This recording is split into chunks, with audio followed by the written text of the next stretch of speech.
Envelope estava ali, em cima da mesa da cozinha, há 3 dias.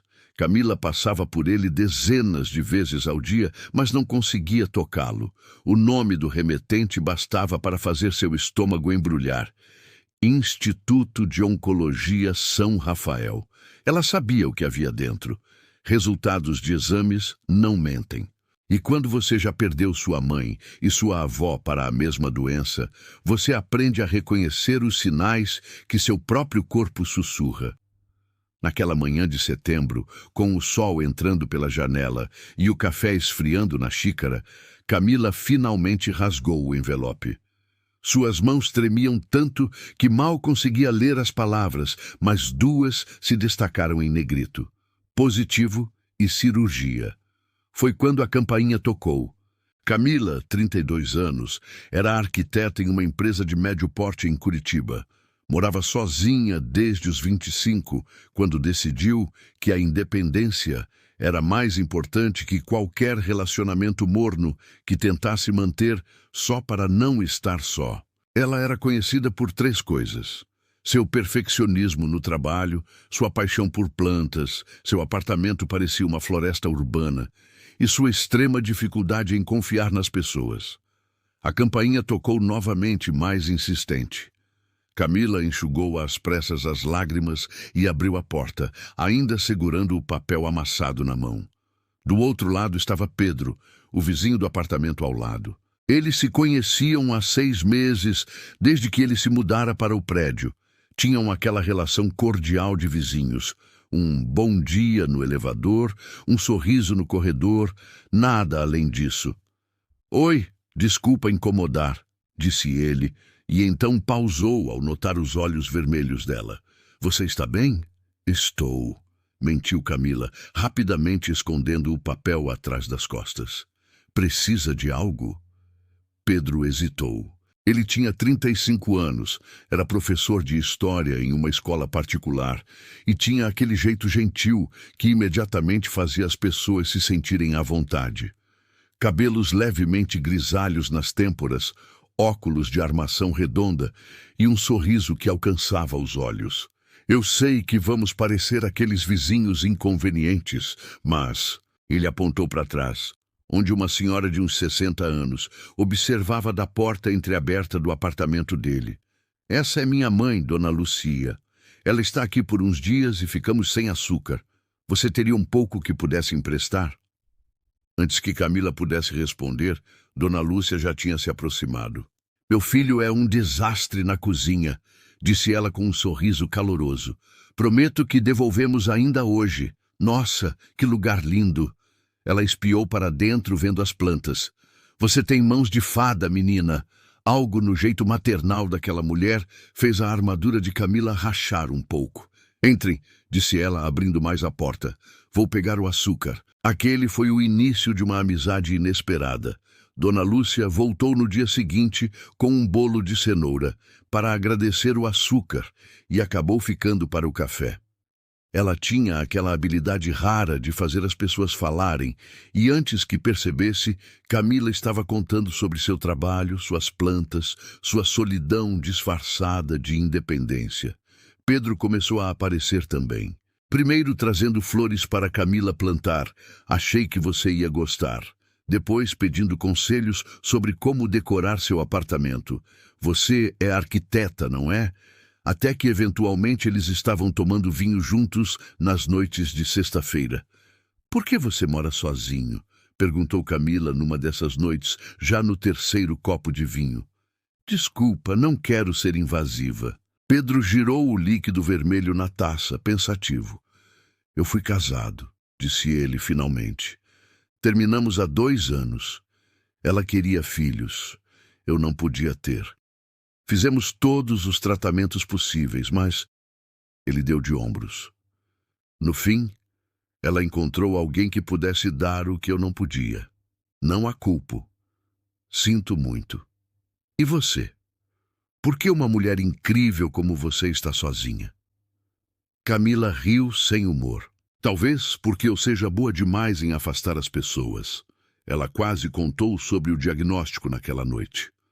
As palavras chegaram até sua garganta, mas ficaram presas ali, pesadas demais para sair. Outubro chegou trazendo a primavera e a data da cirurgia de Camila. 15 de outubro, uma segunda-feira.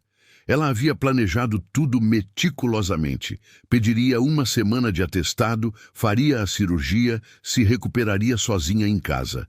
Ninguém precisaria saber. Mas o universo tinha outros planos. Na sexta-feira anterior à cirurgia, Pedro bateu em sua porta às 11 da noite, desesperado. Minha mãe passou mal, disse ele, visivelmente abalado. A ambulância está vindo. Eu não sei o que fazer. Camila não pensou duas vezes. Pegou sua bolsa e foi com ele ao hospital. Ficou na sala de espera enquanto os médicos examinavam Dona Lúcia. Segurou a mão de Pedro quando ele começou a tremer de nervosismo. É o coração, disse o médico horas depois. Precisamos fazer uma cirurgia, mas temos que esperar ela estabilizar. Pode levar alguns dias. Pedro desabou em uma cadeira do hospital. Eu não posso perdê-la, sussurrou. Ela é tudo que tenho. Camila sentiu seu próprio coração apertar. Ela olhou para o calendário no celular. Faltavam 3 dias para sua cirurgia. 3 dias. Ela passou aquele fim de semana inteiro no hospital com Pedro, trazendo comida, fazendo companhia, segurando as pontas enquanto ele se despedaçava de preocupação. E a cada hora que passava, ela sabia que estava se enredando mais profundamente em algo que não poderia sustentar. Na noite de domingo, enquanto Pedro dormia desajeitado na cadeira ao lado do leito da mãe, Camila silenciosamente remarcou sua cirurgia. Para a semana seguinte, depois para o mês seguinte. Ela não podia abandoná-lo agora. Dona Lucia foi operada e passou a se recuperar no apartamento de Pedro. Camila se tornou uma presença constante, ajudando com remédios, fazendo compras, preparando refeições. Ela e Pedro se aproximaram mais do que nunca. Foi numa dessas tardes, enquanto Dona Lúcia dormia e eles organizavam a cozinha juntos, que aconteceu. Pedro segurou a mão de Camila. Eu não sei o que faria sem você, disse ele, os olhos castanhos fixos nos dela. Você apareceu na minha vida como um milagre. E então ele a beijou, suave, gentil, carregado de gratidão e algo mais profundo. Camila se entregou àquele beijo, esquecendo por um momento o tumor crescendo em seu corpo, esquecendo os exames adiados, esquecendo tudo, exceto a sensação de finalmente pertencer a alguém. Eles começaram a namorar. Pedro levava flores, faziam jantares à luz de velas, assistiam filmes agarrados no sofá. Ele falava sobre o futuro, viajar juntos, talvez morar juntos, construir algo bonito. E Camila? Camila mentia. Todas as vezes que ele perguntava sobre aquela cicatriz que apareceu em seu braço, biópsia, ela inventava uma desculpa. Toda vez que ele notava seu cansaço inexplicável, ela culpava o trabalho. Toda vez que ele falava em amanhã, ela sorria e pensava, se eu tiver um amanhã. Os meses passaram.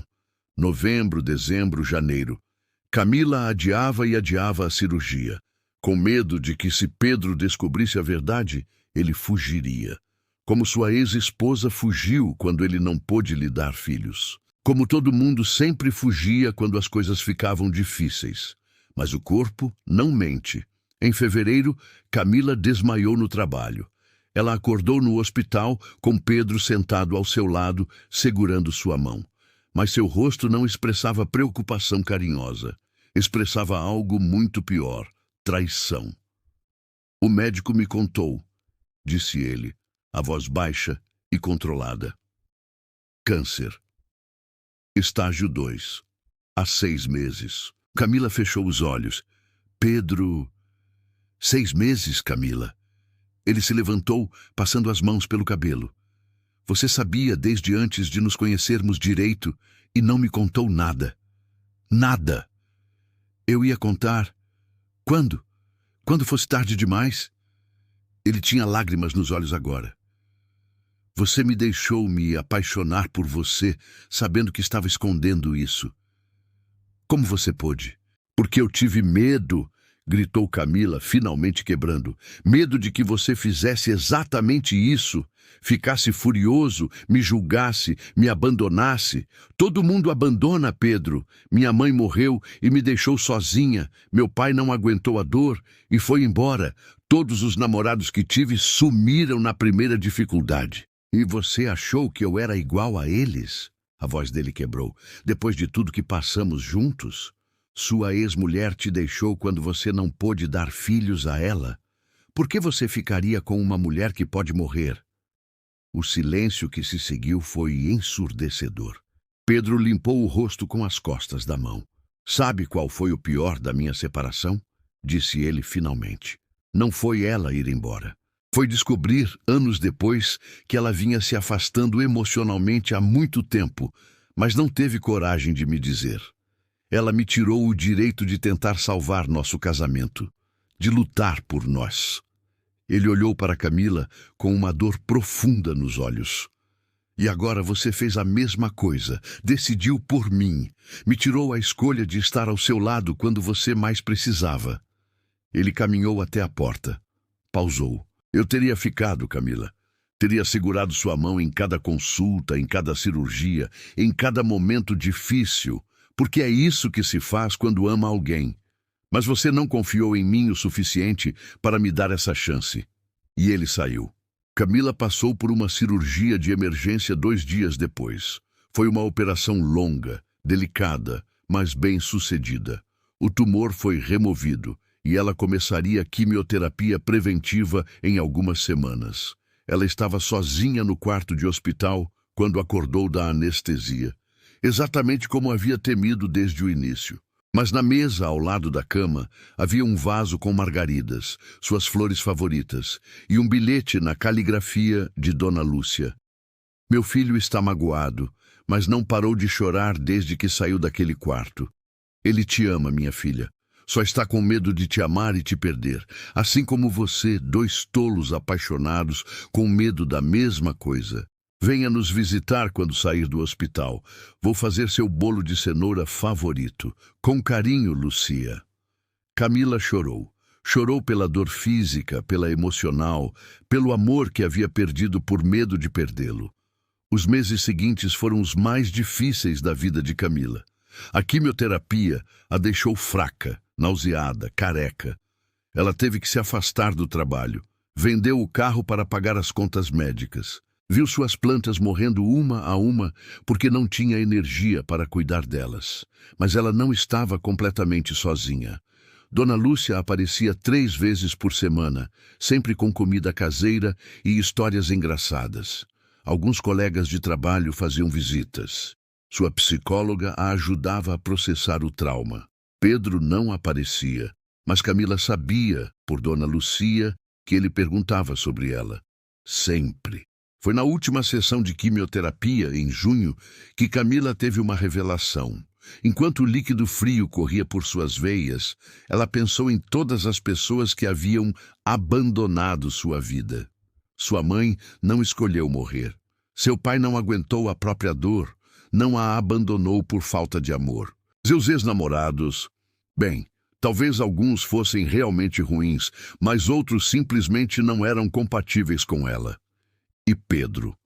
Pedro não a abandonou. Ela o empurrou para longe antes que ele pudesse escolher ficar.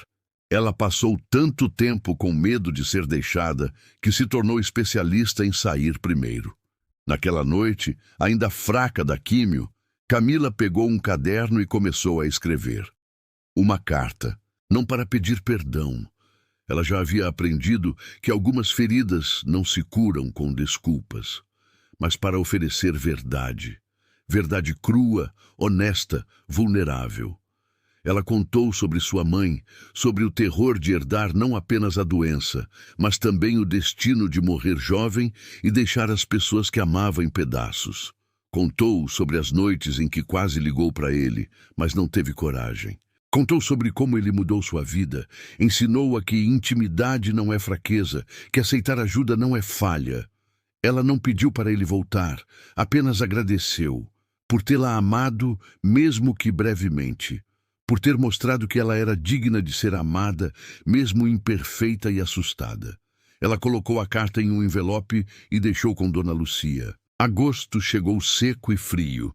Camila estava em remissão. Seu cabelo estava crescendo de volta, curto e cacheado, de um jeito novo. Ela tinha voltado ao trabalho meio período. Suas plantas tinham sido substituídas por mudas novas, mais resistentes. Ela estava aprendendo a recomeçar. Era uma sexta-feira à noite, quando ouviu a batida na porta. Seu coração acelerou. Ela sabia quem era antes mesmo de abrir. Pedro estava ali, mais magro, com olheiras profundas, mas com aquele sorriso gentil. "Oi", disse ele. "Oi." Eles ficaram ali, apenas se olhando por um longo momento. "Você está diferente", disse Pedro. O cabelo cresceu, meio rebelde agora. "Combina com você." Silêncio novamente. Mas não era desconfortável. Era o silêncio de duas pessoas que tinham muito a dizer e não sabiam por onde começar. "Eu li sua carta", disse Pedro finalmente. "Umas 50 vezes, provavelmente. E eu entendi. Não estou dizendo que não doeu, ou que está tudo esquecido. Mas eu entendi." Ele deu um passo para frente. "Minha mãe me fez ler uns livros sobre trauma e apego. Descobri que eu também tenho meus demônios. Meu medo de abandono não é menor que o seu. Só se manifesta diferente. Pedro, eu sinto tanto." "Eu sei. E eu também sinto." Ele estendeu a mão e Camila, hesitante, a pegou.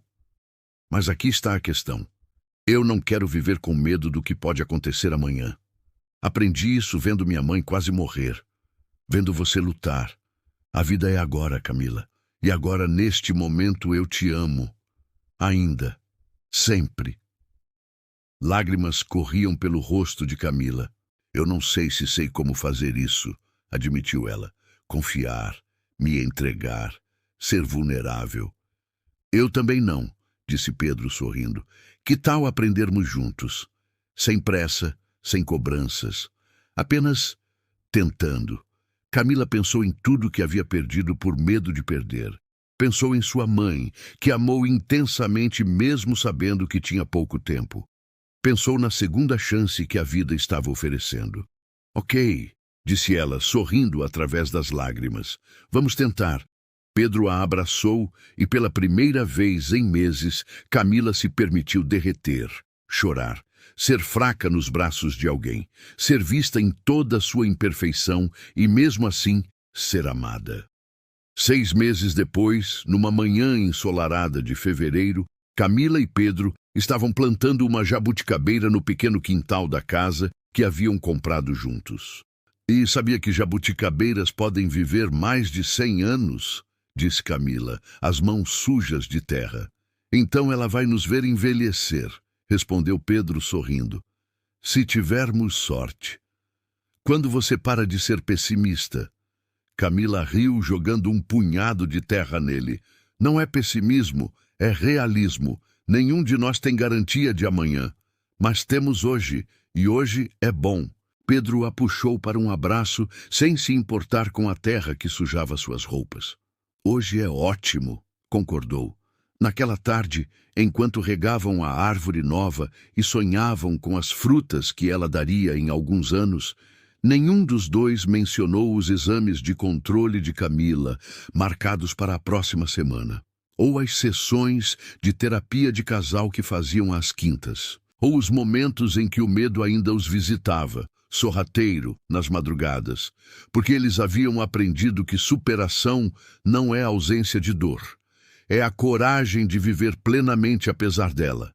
É plantar árvores que viverão 100 anos, mesmo sem saber se estaremos aqui para vê-las crescer.